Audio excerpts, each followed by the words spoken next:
Tu es béni, toi qui as l'occasion d'écouter ce message inspiré de la parole de Dieu. La parole de Dieu qui est suffisante, qui est complète pour te mettre sur le chemin du salut, pour donner le sens et la valeur qu'il faut à ta vie. Alléluia.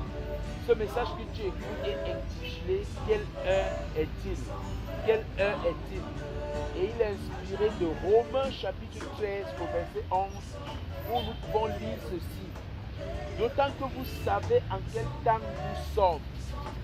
C'est l'heure de vous réveiller enfin du sommeil. Car maintenant le salut est plus près de nous que lorsque nous avons cru.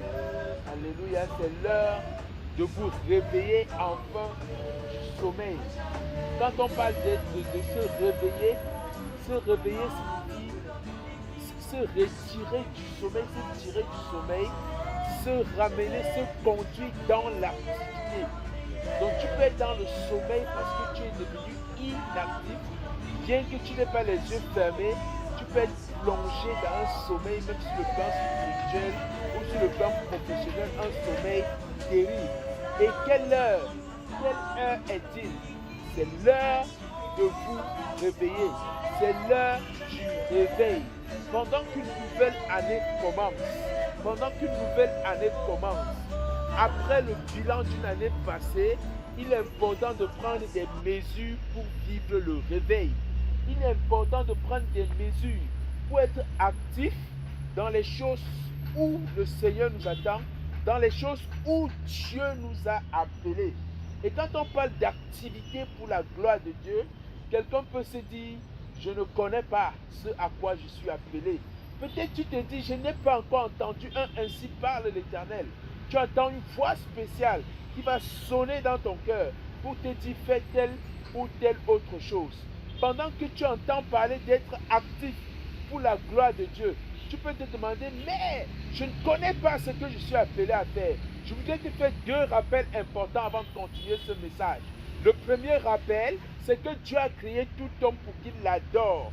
Dieu t'a créé pour que tu l'adores. Donc la première chose que tu as fait dans ta vie, c'est adorer ton Créateur. C'est adorer ton Créateur. Et depuis que l'homme a péché et est séparé de Dieu, il n'a plus la connaissance du vrai Dieu, le Dieu qui l'a créé.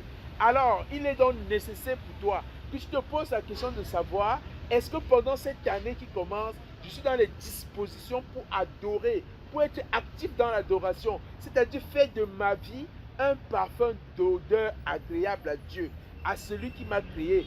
Est-ce que je suis disposé pendant cette année à revenir au pied de mon Créateur pour l'adorer, pour lui donner gloire par ma vie?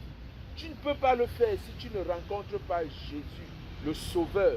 Tu ne peux pas revenir au pied de ton Créateur pour l'adorer si tu n'as pas rencontré, si tu n'as pas connu Jésus, qui est le Sauveur et le Seigneur. S'il n'est pas devenu ton Seigneur et ton Sauveur de façon personnelle. En réalité, il y a tellement de choses qui attirent, qui captivent notre attention dans ce monde. La recherche de l'argent, la recherche du plaisir, l'honneur, la gloire. Voilà les choses qui nous attirent.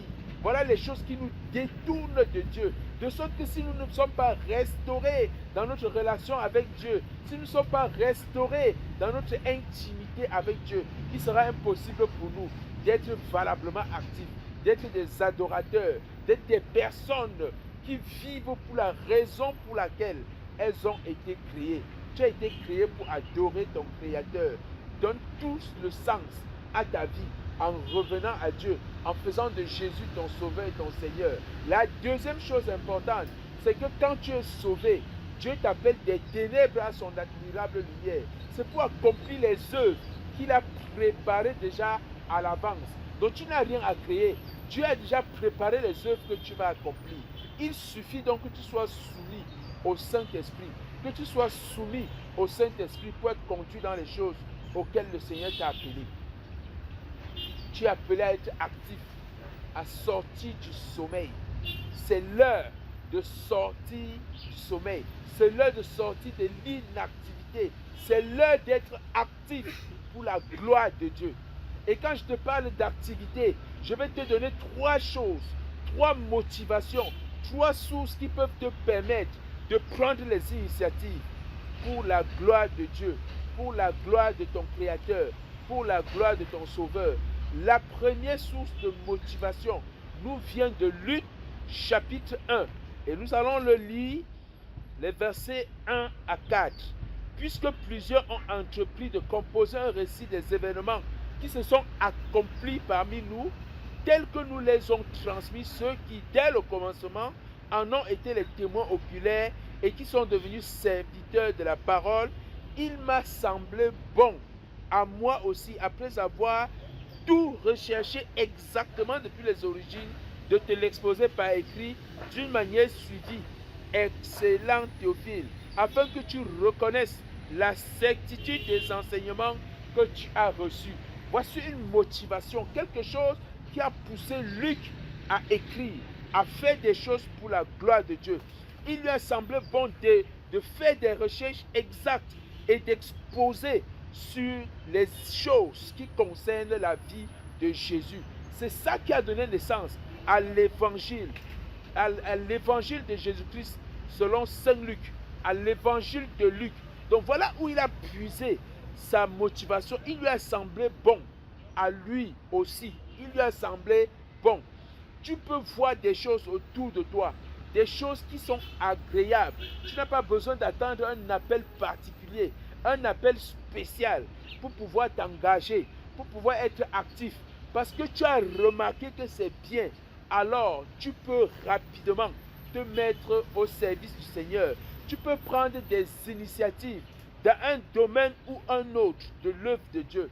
Et ainsi, tu vas devenir une bénédiction. Une bénédiction pour le corps de Christ. Une bénédiction pour le monde. Une bénédiction pour ta famille. Tu vas devenir une bénédiction pour ton entourage. Simplement parce que tu t'es rendu compte, il t'a semblé bon de prendre des initiatives. Peut-être parce que tu as vu les autres le faire. Ce n'est pas mauvais d'imiter ce qui est bien. Luc dit, il m'a semblé bon à moi aussi, après avoir tout recherché exactement. Donc c'est parti d'une motivation personnelle. Donc tu peux t'engager à servir le Seigneur parce que tu remarques que c'est bon, c'est bien de le faire. Tu n'as pas besoin d'attendre une prophétie particulière. La deuxième chose, le deuxième élément sur lequel je voudrais attirer ton attention, il nous vient du livre de Timothée. Timothée, le premier livre de Timothée, en son chapitre 3, où nous lisons ceci au premier verset. Cette parole est certaine. Si quelqu'un aspire à la charge d'évêque, il désire une belle activité. Si quelqu'un aspire à la charge d'évêque, il désire une bonne activité.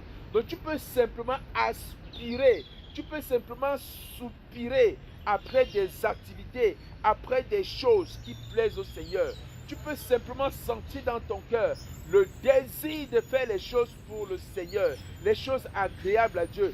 Lève-toi, sors du sommeil, commence à faire ces choses. Tu peux sentir dans ton cœur le désir de lire ta Bible pendant toute l'année, le désir de la lire une fois, 2 fois, 3 fois. Fais-le parce que c'est bien, c'est conforme à la volonté de Dieu. N'attends pas un autre appel particulier pour t'engager à la lecture de la parole de Dieu, pour t'engager à la méditation de la parole de Dieu pendant cette année.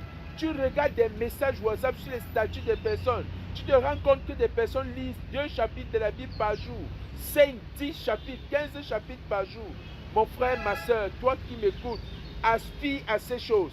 Si tu aspires à une charge dans le corps de Christ, dans ton église locale, si tu aspires à une charge, à une tâche, à une activité, lève-toi et mets-toi au service de ton Dieu. Alléluia.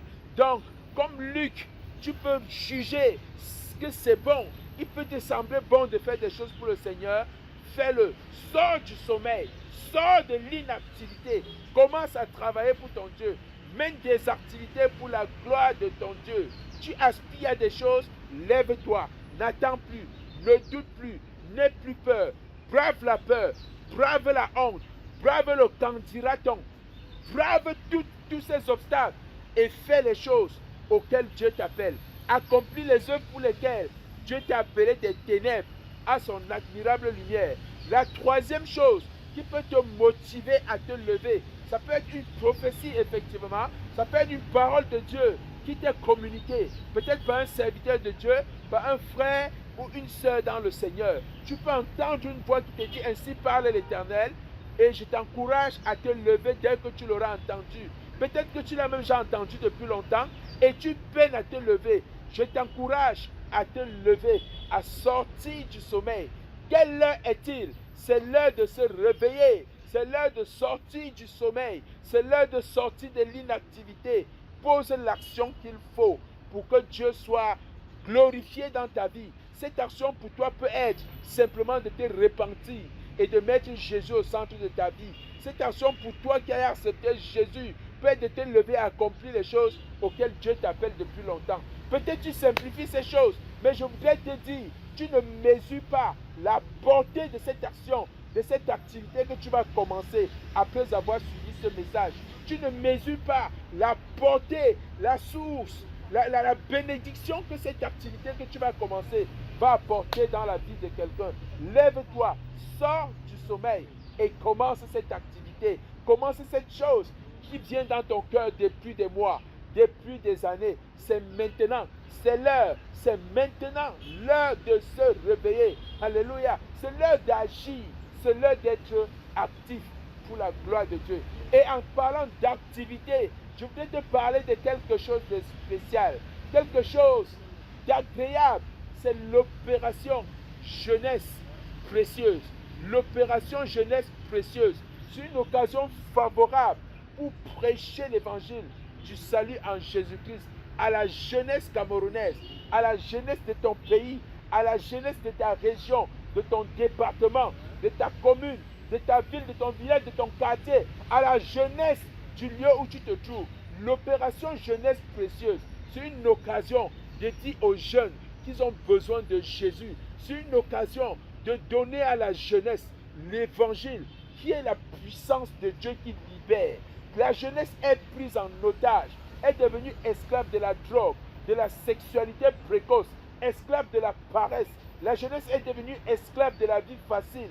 La jeunesse est devenue esclave de l'homosexualité, de la magie, de la sorcellerie et de bien d'autres choses terribles, abominables. Cette jeunesse a besoin de la puissance de l'évangile, tel que Romains 1, verset 16 nous le dit. L'évangile, c'est la puissance de Dieu. Et sans cette puissance, cette jeunesse ne peut pas être libérée. Cette jeunesse ne peut pas être délivrée. Donc je voudrais t'encourager à t'associer à cette opération. Et ça peut être l'occasion pour toi de commencer quelque chose avec Dieu pendant cette nouvelle année. L'opération jeunesse précieuse va se tenir à partir du 9 janvier. Dès le début de la CAN, les carrefours seront investis pour que l'évangile de Jésus soit prêché.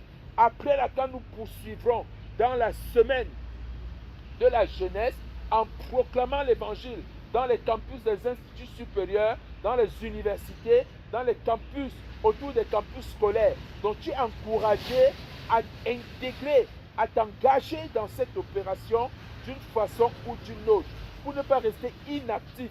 Tu peux commencer donc à t'engager dans cette opération et je crois que tu seras béni, tu expérimenteras la gloire de Dieu, tu comprendras combien il y a des choses que Dieu a placées en toi, il y a des choses enfuies en toi qui n'attendent qu'à être utilisées, qui n'attendent qu'à être mises en valeur pour que la gloire de Dieu éclate. L'opération jeunesse précieuse, c'est une occasion en or pour gagner les cœurs des jeunes à Dieu. Cette opération intervient après l'opération 10 000 élèves qui a eu lieu pendant le mois de septembre, où près de 44 000 chrétiens ont été distribués aux élèves. Nous avons eu la grâce de voir plus de 160 personnes confesser le Seigneur.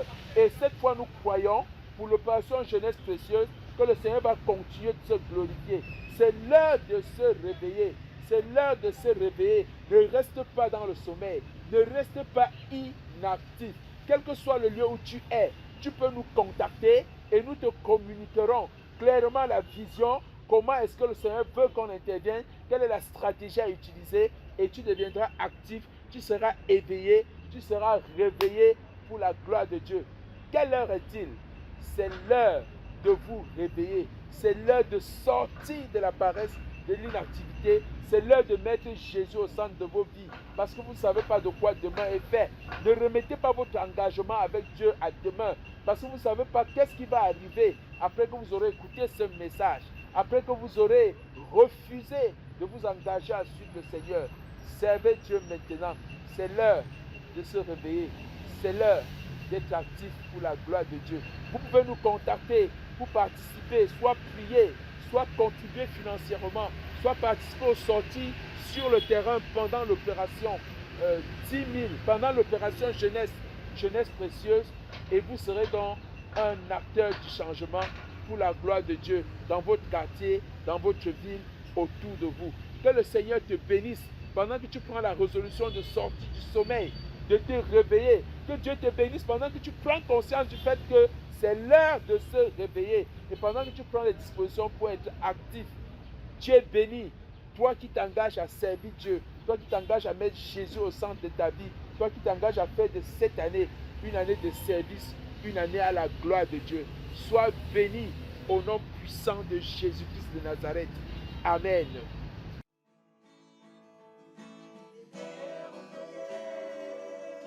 La flamme brûle en nous, une église en action.